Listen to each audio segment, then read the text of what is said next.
Hoje temos o Diogo Campos, o autor do livro, do próximo livro, que vai sair agora pela Bamboal Portugal, Pé na Estrada, Trilhos para o Turismo Regenerativo. O Diogo passou 401 dias, 21.500 quilómetros pela América Latina.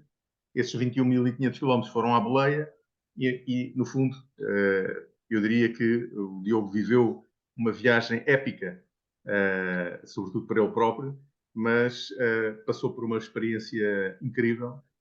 401 dias, 13 meses à boleia, acho que é algo que não se pode esquecer. Ele com certeza não esquece, porque certamente mudou-lhe a vida, cumpriu o sonho e trouxe-lhe a liberdade. Eu estou certo daquilo que eu estou a dizer, Diogo. Já agora pedia duas coisas. Primeiro que respondesses aquilo que eu acabei de dizer e que te indicasses quem é o Diogo, quem é essa personagem principal do livro Pé na Estrada. Antes de mais, obrigado, Gabriel. Obrigado por esta oportunidade que me estás a dar. Tudo o que tu disseste é verdade. Eu estou muito agradecido a ti, à Isabel e à Bamboal, porque só aqui para dar uma pequena introdução, eu, quando termino a viagem, eu tenho como objetivo editar o livro. Eu fui escrevendo ao longo da viagem todo o meu diário e quando chego eu começo a compilar tudo, começo a passar tudo para o computador e começo a enviar para editoras. Envio para, enfim, foi mais de 2 dezenas de editoras e tive duas respostas. Uma foi para enviar um pequeno excerto, depois não me disseram mais nada, e outra foi que iam analisar. E eu desmotivei um bocadinho, pensei, bem, o livro está aqui guardado, mas pronto, não sei se algum dia vai ser publicado, se calhar um dia vou ter que ser eu a pegar nele e pô-lo assim só na internet, hum, e fazer online. Até que surge a Bamboal e, e enfim, juntamos-nos e pronto, em conjugação de esforços, publicamos o livro. E isso deixa-me super, super feliz. Ainda me lembro do telefonema, tu a dizeres, olha, o livro está pronto, vamos, vamos pronto, publicar o livro. E eu lembro que esse dia foi um dia de grande felicidade, porque até aí já tinha a esperança que o livro fosse publicado, mas aí foi a última confirmação e fiquei muito feliz. Então, quem é o Diogo?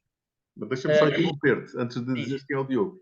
Hoje, dia 5/4, o livro foi para a gráfica.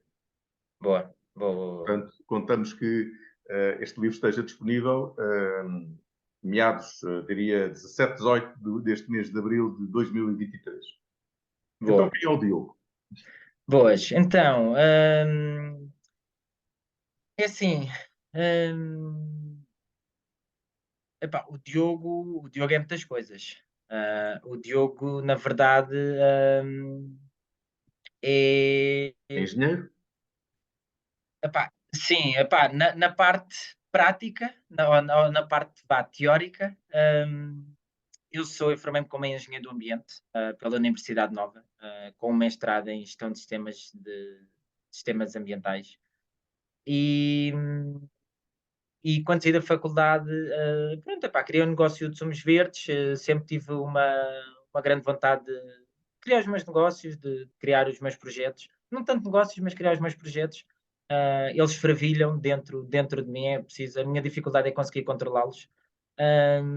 Depois ainda trabalhei como consultor ambiental, e aí eu percebo que o verdadeiro Diogo teria que viver os seus sonhos, que viviam já dentro dele, e tinha que os pôr cá para fora. E, e aí dá-se a explosão dentro de mim para fazer viagem. Hum, e pronto, e eu como costumo descrever é que eu sou basicamente a expressão que eu mais gosto é que eu sou um contador de histórias. E tudo o que eu faço é para envolver essas histórias. Ou seja, eu neste momento dedico-me à agricultura regenerativa, a agroflorestas, a permacultura, hortas regenerativas, mas tudo isso é como se fosse um cenário para eu poder contar histórias à volta desse cenário. Ou seja, ah, tudo à minha volta, hum, tem como, objetivo final poder contar histórias a outras pessoas para que elas se possam sentir alguma conexão, se possam sentir inspiradas, e de facto eu acho que esse é a melhor forma de eu me poder descrever, porque tudo vai nesse sentido, tudo vai nesse caminho, das histórias, que é o que eu gosto de fazer, é contar histórias e de ouvir histórias, hum, e então é. E diz Porque uma coisa, dizer que sou engenheiro do ambiente, dizer que sou agricultor regenerativo, é é sempre muito redutor. complicado. Sim, é redutor, é redutor. E eu acho que o que melhor descreve é isso mesmo. Eu gosto de ter uma boa conversa, eu gosto sou um bom ouvinte, gosto de ouvir histórias maravilhosas. Normalmente, quando alguém acaba de viajar, eu gosto logo de estar com essa pessoa porque ela está com energia, hum, dessa viagem e tem muitas histórias para contar, então sei que o tempo passado com essa pessoa vai ser fantástico. Então eu gosto de ouvir e gosto de contar histórias e eu acho que isso é a melhor forma de me descrever. Gostas de ouvir, gostas de contar e gostas de eh, envolver-te nessas personagens todas com quem tu viveste, porque tu, de facto, relatas conversas interessantíssimas que tiveste com algumas pessoas. Sobretudo, há um aspecto que tu referes com alguma frequência, que é a liberdade. E tu, aliás, citando o teu livro, hoje posso dizer que conheço o significado da palavra liberdade. Hoje posso dizer que não renunciei ao meu sonho. É uma expressão interessante. Eu gostava que tu comentasses o que é que tu tens a dizer sobre isto, que significado é este da liberdade e do sonho, que está tão presente, aliás, no teu livro. Enfim, quem me conhece sabe que eu gosto de estar em liberdade constante. Seja no trabalho, seja nas relações. Eu gosto de poder ter, entre aspas, controlo do meu dia e de poder fazer as coisas que realmente eu acho que devo fazer. Claro que dentro de um cronograma, dentro de um projeto, mas gosto de ter essa liberdade. E eu acho que a liberdade, não sei, eu acho que há palavras que se encaixam em determinadas pessoas e vivem constantemente com essas pessoas de forma diferente.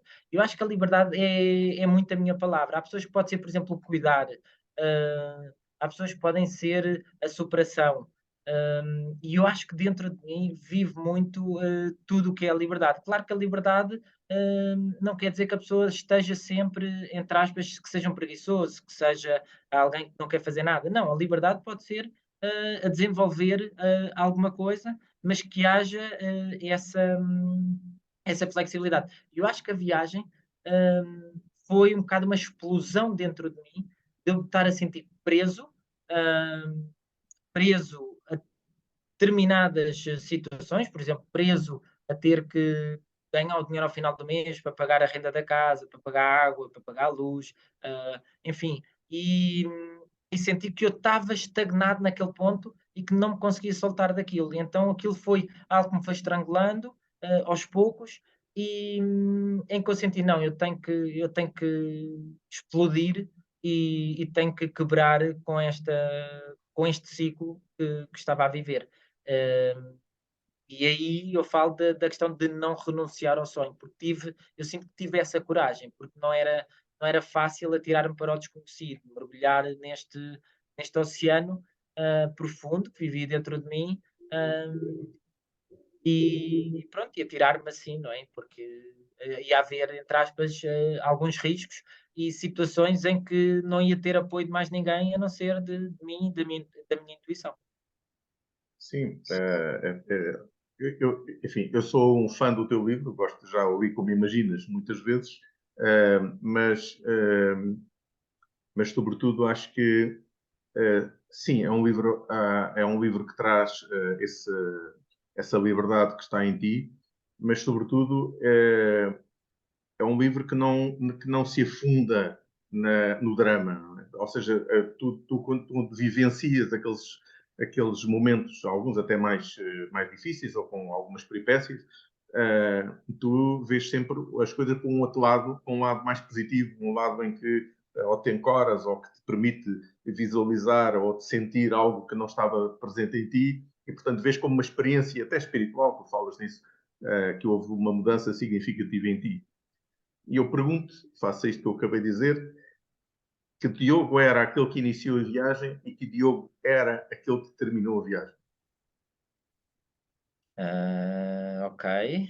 Ahm, então, eu acho que a primeira coisa que é clara no antes e depois é a forma como eu lido com os meus sonhos, com o que realmente eu quero fazer nesta vida. Ahm,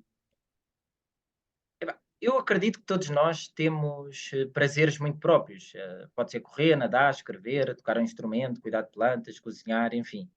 E projetos que queremos fazer, coisas que realmente nós gostávamos de criar e desenvolver e que pode eventualmente estar ligado a esses prazeres. Epá, por exemplo, quem gosta de tocar um instrumento pode criar músicas, criar uma banda, quem gosta de cuidar de plantas pode criar um projeto de agricultura restaurativa, de permacultura.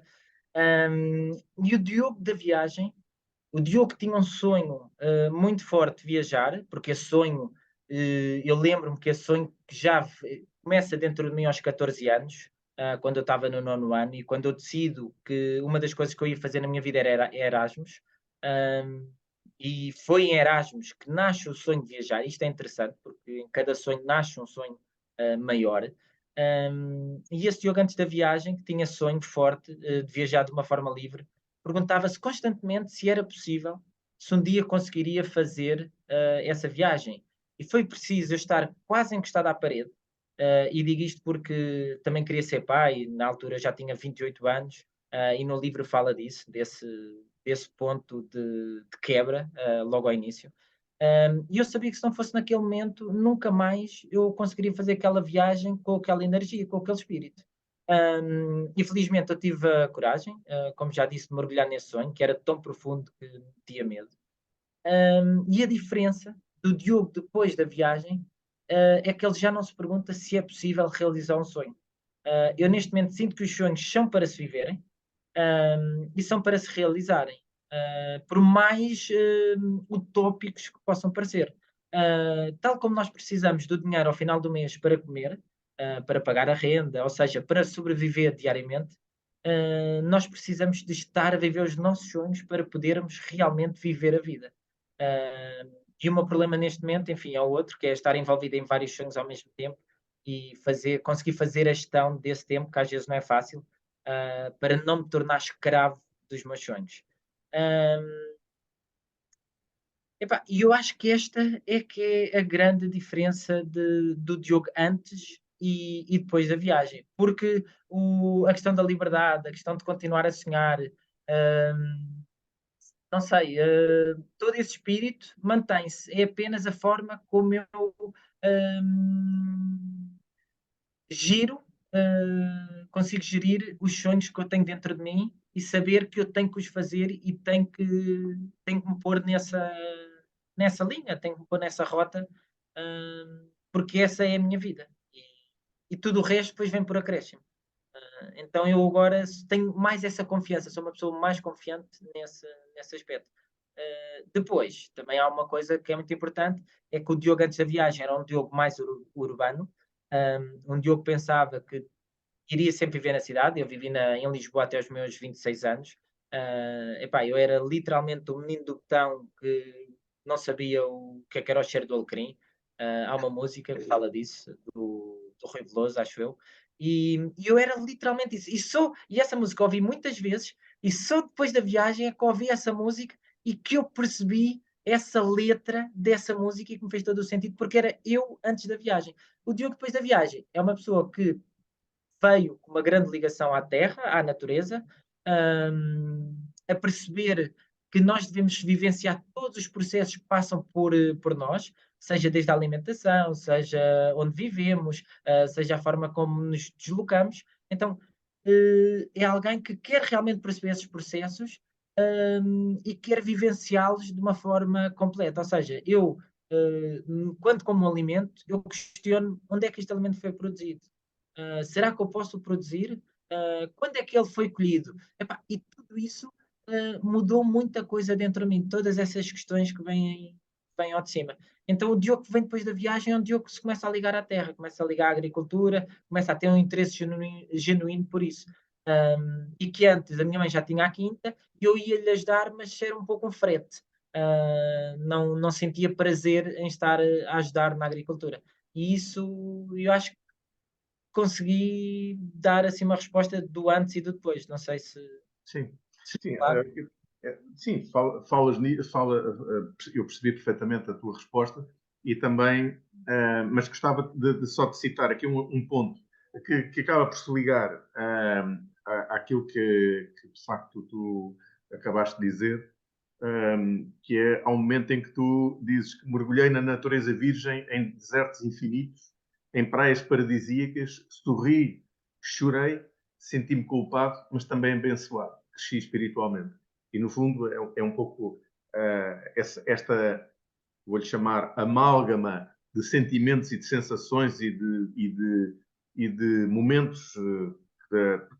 Há momentos em que dizes que passaste fome e que passaste frio enfim, imagino, porque passaste por situações bastante complexas, alguns dias até dormias, enfim, de uma forma, lá punhas a tenda e fosse o que fosse, e viesse o que viesse. E na realidade depois acontecia, passaste por algumas peripécias que poderiam ser desagradáveis ou pelo menos interpretadas de uma forma desinteressante, mas tu conseguias dar a volta, só ok, é o momento, é aquilo que eu tive que viver, e portanto eu acho muito interessante o teu livro. Para mim é um livro motivante, porque de facto tu olhas tens uma perspectiva da coisa, não é? O momento em que está a acontecer, mas depois tu fazes uma reflexão sobre esse momento e, portanto, integra-o nessa viagem e a pessoa diz, uau, que interessante, a pessoa consegue estar a ler com prazer, com gosto, às vezes a pessoa diz, pá, às vezes acontecia que eu lia o livro, por qualquer razão tinha que ler o livro, enfim, nas revisões que fizemos, e a dado passo eu entretinha-me a ler o livro, que espera, não, eu agora não estou a ler o livro, eu agora só vim ver o livro e não me vou deixar mergulhar. Eu tinha que fazer um esforço para parar, porque o livro, como tu dizes, é um livro hipnótico e, portanto, acaba por, de repente, a pessoa embranha-se e não lhe apetece parar. Mas eu gostava de voltar a este ponto que eu acho que é muito interessante. Mergulhei na natureza virgem, em desertos infinitos, em praias paradisíacas, sorri, chorei, senti-me culpado, mas também abençoado. Cresci espiritualmente. Pá, eu acho que vale a pena tu falares um pouco desta frase, porque é uma das frases icónicas, acaba por ser, porque tu voltas a falar desta frase em vários momentos, não propriamente a frase, mas trazes este tom em algumas situações. Eu acho que era interessante abordares um pouco isto. Ok. Epá, o que aconteceu muitas vezes na viagem é que, principalmente quando eu estava na estrada à boleia e ficava às vezes algumas horas, ou quando tinha que andar a pé de um sítio onde me deixaram e tinha que alcançar outro sítio, é que eu muitas vezes estava no meio do nada.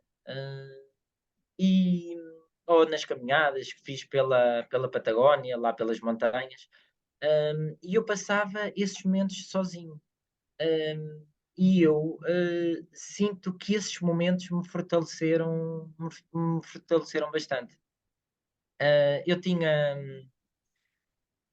eu usei algo comigo, que também aparece no livro onde eu falo disso, que eu usava muitos mantras comigo.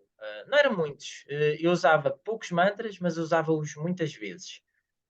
Hum, e isso mentalmente, deu muita força. Ou seja, tudo, quando eu falo dessa questão de mergulhar na natureza virgem, hum, tudo isso me trouxe essa energia dentro de mim. Ou seja, eu tive tempo para me ouvir, eu tive tempo para perceber realmente quem é que eu sou quando não existe mais nada.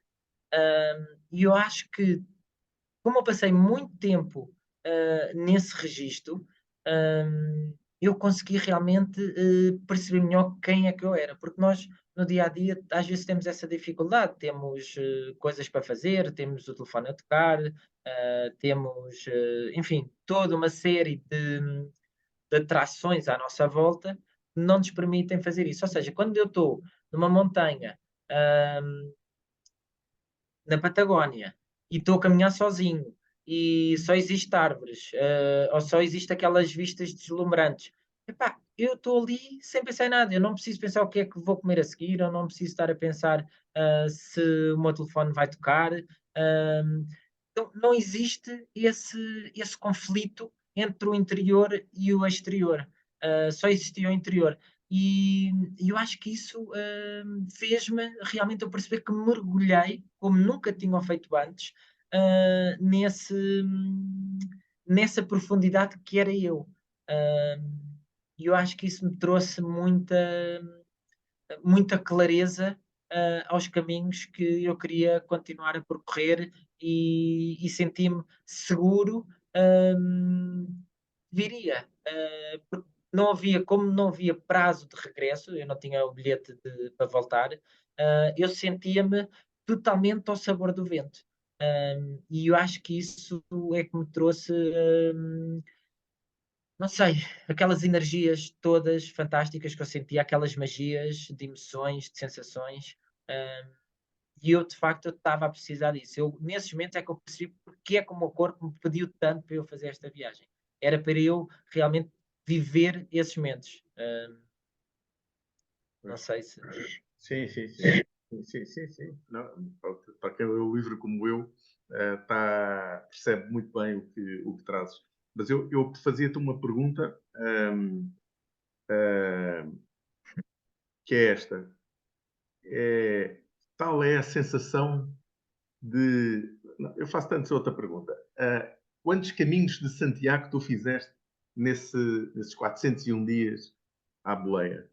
Muitos, Caminhos de muitos. Santiago. Muitos, Epá, muitos. foram. Por acaso é engraçado. Quando as pessoas falam do Caminho de Santiago, eu penso que, de facto, foi um pouco isso. Foi quando as pessoas dizem, epá, passei por este sítio, passei por estas florestas e vivi sem pressa, sem nada. Epá, e de facto, não sei, epá, respondendo assim à letra, fiz uns, sei lá, uns 200 ou 300 Caminhos de Santiago. Ah, mas sim, é um pouco isso, como se fosse o Caminho de Santiago, como se fosse sem Moscovo, estás a ver? Era fazendo as contas, eu acho que o que eu fiz foi, um bocadinho mais do que ir a Moscovo e regressar, estás a ver? A Lisboa, estamos a falar de Lisboa a Moscovo. Por isso foi um pouco isso e no sentido literal da resposta, no sentido mais espiritual, eu fiz diferentes viagens e eu fui evoluindo ao longo da viagem, espiritualmente, e esses caminhos eram feitos de forma diferente. E eu já procurava coisas diferentes e já sentia confiança para me atirar, por vezes, sem saber qual é que seria o ponto de paragem seguinte. E aí começa-se a dar um crescimento interior dentro de mim. É por isso que eu no livro falo da questão de ser a criança, quando eu começo no Brasil, não é? Com os medos, com os receios, pronto, epá, coisas que eu não sabia se conseguia fazer, depois passo para a adolescência, onde tudo é novo, estou a desbravar tudo, todas aquelas emoções e sensações fervilham dentro de mim, e depois a viagem começa a entrar num sentido mais de maturidade, em que aquelas emoções e sensações já são repetidas, não é? Como quando nós somos adultos, já não vivemos aquilo como se fosse a primeira vez, como quando somos crianças ou adolescentes, um, mas ainda desfruto.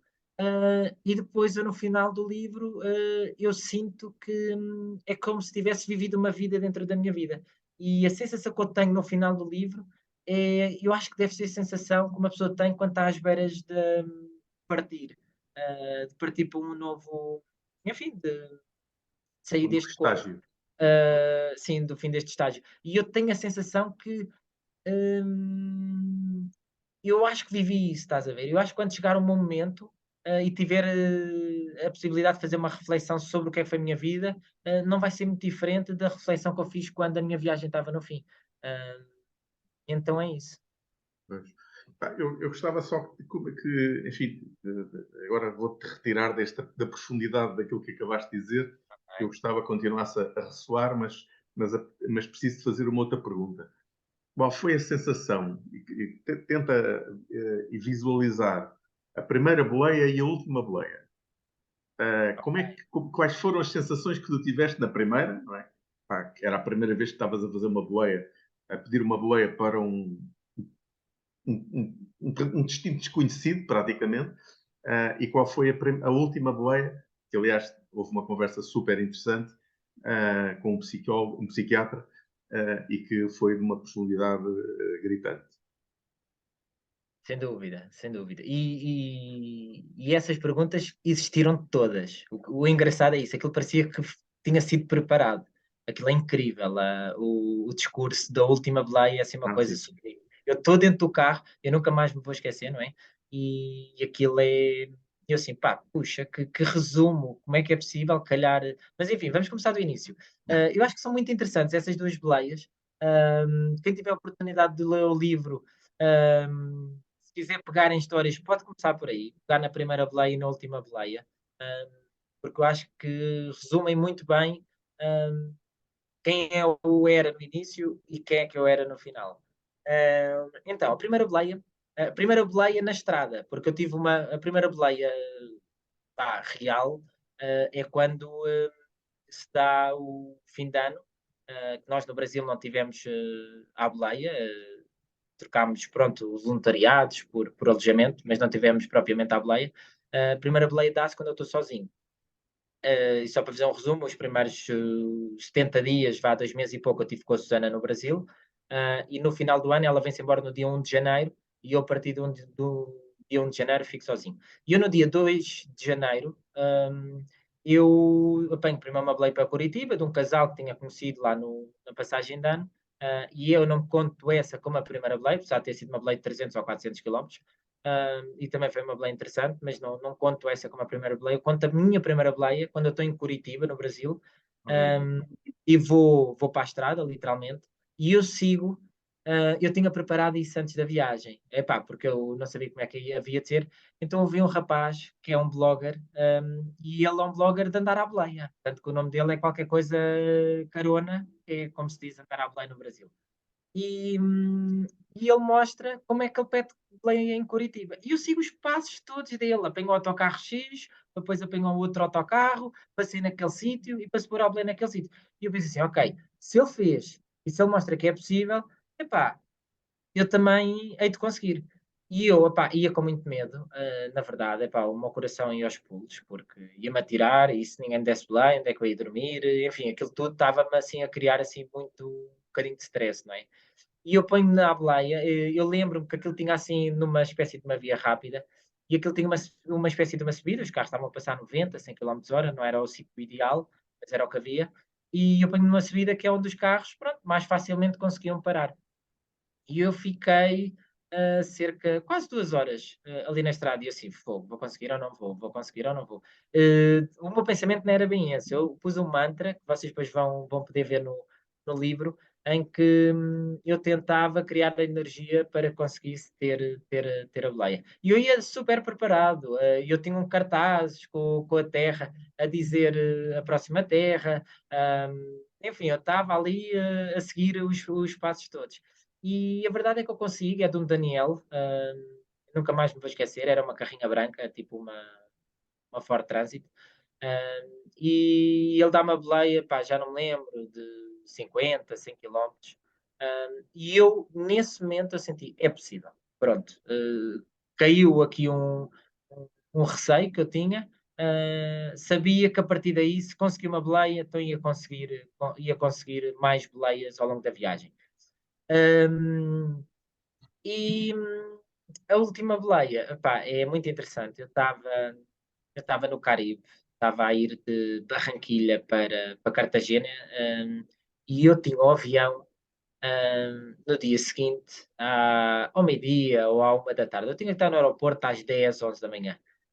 E na Colômbia o dia tem 12 horas todo o ano, aquilo está praticamente na linha do Equador, então é 12 horas dia, 12 horas de noite. E às 5h30, 6 da tarde é de noite. E eu fui para a estrada, a coisa, não estava a ir muito bem, estava a demorar a conseguir ter boleia, e, e eu ponho numa estação de. Não, não era uma estação de serviço, era numa portagem.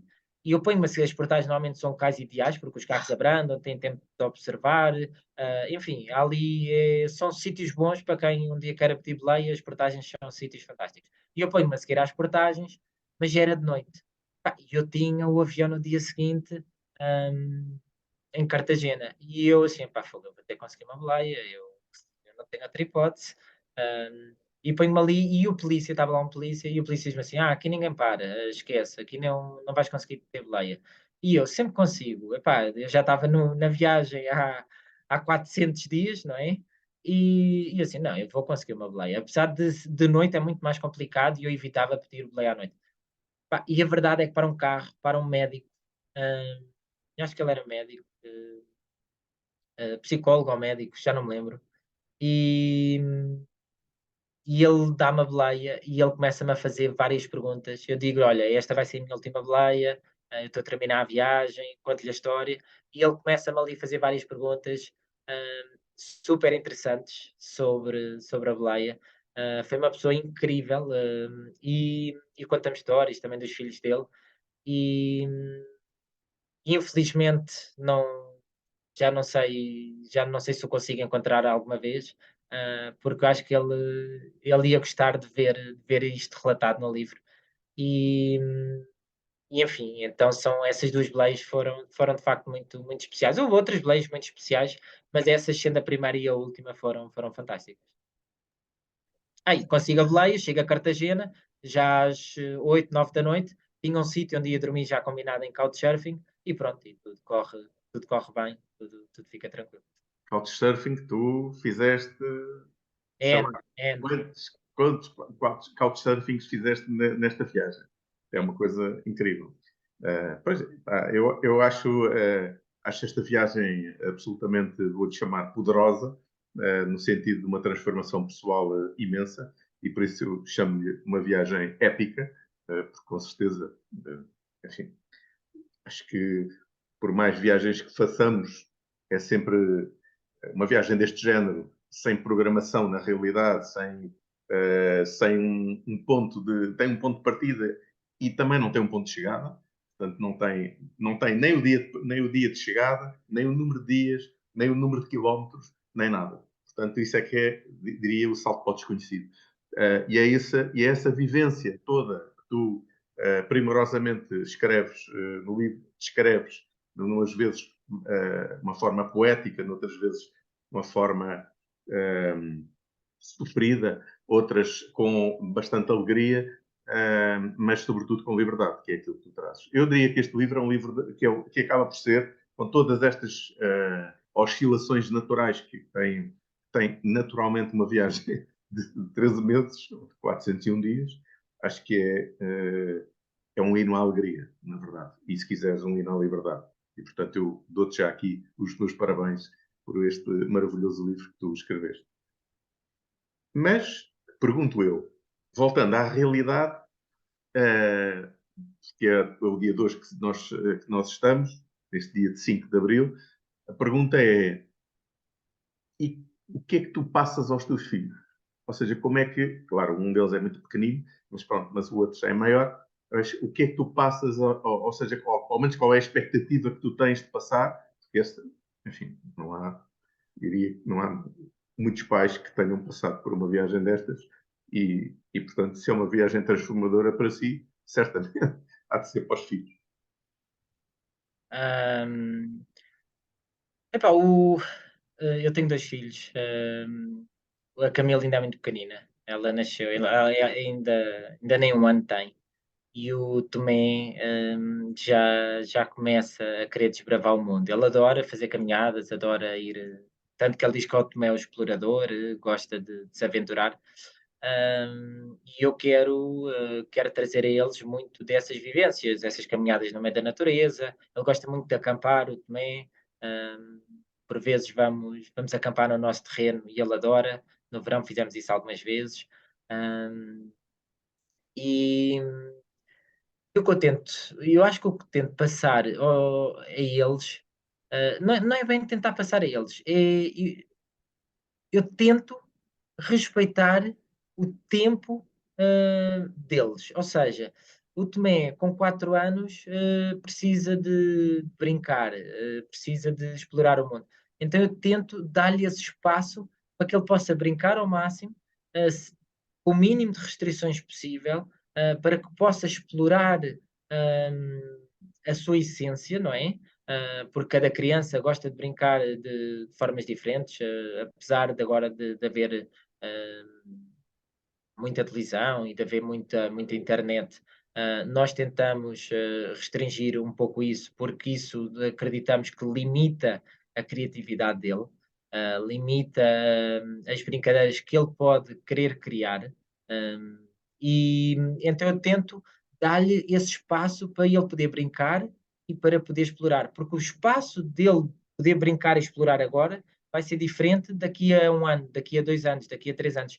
Então, há que ter esse tempo. Tal como a minha viagem era uma viagem que eu só iria fazer na casa entre os 20 e os 30 anos, eu, se calhar, hoje e daqui a 10 anos, certamente, eu jamais repetiria uma viagem daquele género, já não se ia encaixar em mim, já não ia ter aquela vontade e aquele espírito de poder. Certamente vou querer fazer outras viagens, mas já vai ser num registro diferente, porque cada, cada momento é para ser vivido de uma forma. Então é isso que eu tento fazer com eles, é dar-lhes essa oportunidade de eles poderem ao máximo ter a sua liberdade de poder desfrutar e poderem explorar tanto o mundo à volta deles como o mundo dentro deles. Ah, é um pouco esse, eu sinto que esse é um bocado o meu papel como pais, é apenas orientá-lo nesse aspecto. Este livro para mim, e acho que para ti, é um legado. Que legado é esse que tu queres deixar ao mundo? Enquanto ser que viveu e que viveu uma experiência inesquecível e que a transmite em livro, e que legado é esse que, neste momento, esse Diogo Campos quer viver de hoje em diante, e, enfim, já vem a percorrer, mas, enfim, de hoje em diante, e que saldo é esse que tu queres deixar ao mundo? Ok. Então, bem, a primeira coisa que me vem à cabeça é que as pessoas são livres. E apesar de nós pensarmos que somos livres, nós vivemos presos a muita coisa. E vivemos presos de uma forma que muitas vezes não temos consciência que estamos presos a isso. E há um exemplo simples: as pessoas não seguem muitas vezes os seus sonhos, os seus desejos interiores, hum, porque têm receio que não consigam sobreviver no dia a dia, não é? Imaginemos de deixar o seu posto de trabalho e poder dedicarem-se a alguma coisa que gostam. Claro que muito provavelmente podem passar por um deserto, não digo que não, porque podem ter que abdicar de muitas coisas, mas isso eu demonstro no livro, e eu acho que esse é que é o legado do livro, é que nós podemos abdicar de muita coisa que nós pensamos que precisamos, e que na verdade nós não precisamos, e que ao abdicarmos disso, nós ficamos mais leves. Nós conseguimos ter a oportunidade de realmente vivermos o que queremos viver. Há um exemplo muito prático nesse aspecto. Eu, quando andava a viajar, eu tinha a minha mochila. E eu, com essa mochila, eu era uma espécie de tartaruga. Essa mochila andava comigo para todo lado, era a minha casa, era tudo, não é? E quanto mais coisas eu levasse, mais me ia custar. Porque eu muitas vezes tinha que caminhar. E eu acho que na vida é exatamente a mesma coisa. Nós, quanto mais coisas temos, mais peso existe na nossa vida. Quanto mais roupa nós temos, quanto mais prestações nós temos, ah, quanto mais luxos que nós pensamos que precisamos dele e queremos viver, mais temos que trabalhar para suportar esses luxos. Ou seja, nós vivemos carregados de inúmeras coisas que muitas vezes fazia-nos bem durante um tempo libertar-nos disso. E a viagem mostra isso. A viagem mostra, papá, experimenta fazer uma coisinha mais pequenina. não precisas de fazer esta viagem toda. Experimenta viver de uma forma mais simples. Durante um mês, não estou a falar uma viagem de uma semana, porque isso não vai dar para nada, não vai dar para sentir nada. Mas pelo menos um mês. Epá, e vai viver com alguma comunidade, vai viver com alguma. Fazer alguma coisa diferente, sei lá, se gostas de pintar, vai para algum sítio onde possas estar a pintar hum, num retiro de pintura, sei lá. Uh, Epá, e vive isso de forma intensa, com o mínimo de coisas que tu possas precisar, e eu acho que o livro traz mostra que isso é possível. E mostra que, além disso ser possível, que nós vamos mudar e que vamos crescer e que vamos conseguir dar um salto para um outro patamar que nós pensávamos que nem nós imaginávamos que ele existia. Porque isso foi o que aconteceu comigo. Então eu sinto que esse é o legado, é nós percebemos que nós somos livres e que nós temos a liberdade de vivermos da forma que queremos e como queremos. Muito bem. Diogo, muito obrigado por esta primeira conversa. Eu espero que nós tenhamos algumas ainda pela internet, antes do livro sair. Claro que vamos ter o lançamento, vamos ter a Feira do Livro, vamos ter tudo isso, mas pronto, agora é este momento mais intenso de divulgação do livro, mas acho que é importante nós termos aqui mais uma outra conversa para nos situarmos daquilo que foi o livro e aprofundarmos alguns temas. Eu gosto muito de trazer uma coisa que não podia deixar de trazer, que é tu, e é interessante porque isto depois tem, enfim, outras metáforas, que é, não, talvez não seja por acaso que tu te referes 230 vezes ao Sol, 161 vezes à água, 115 vezes à Terra e 78 vezes ao sonho. Talvez não seja por acaso. Muito obrigado, Diogo. Inconscientemente. Isso foste tu que fizeste essa contagem que eu nem sabia. Pronto, mas lá está. Lá estava dentro esta semente Sim, e tu lá foste colocando o sol, a terra, a água, o ar, são os elementos naturais que nos trazem à vida e que nos mantêm vivos. Não é? E, portanto, é toda esta mistura destes elementos que faz com que nós consigamos viver. E às vezes esquecemos que é a própria, este nosso atmosfera pouco estável, ou seja, a instabilidade desta atmosfera, a instabilidade das águas, a instabilidade do vento, a própria terra que sofre com os efeitos dos diversos elementos, toda esta mudança contínua que faz com que nós próprios sejamos o que somos e, portanto, os nossos humores estão de acordo também com a natureza e com aquilo que ela fala connosco dia a dia, embora por vezes nós não a ouçamos, mas ela está todos os dias a falar connosco. Diogo, muito sem obrigado dúvida. esta pequena introdução. Obrigado eu. Obrigado eu. Até breve. Obrigado. Até breve, Gabriel. Um abraço. Um abraço. Obrigado.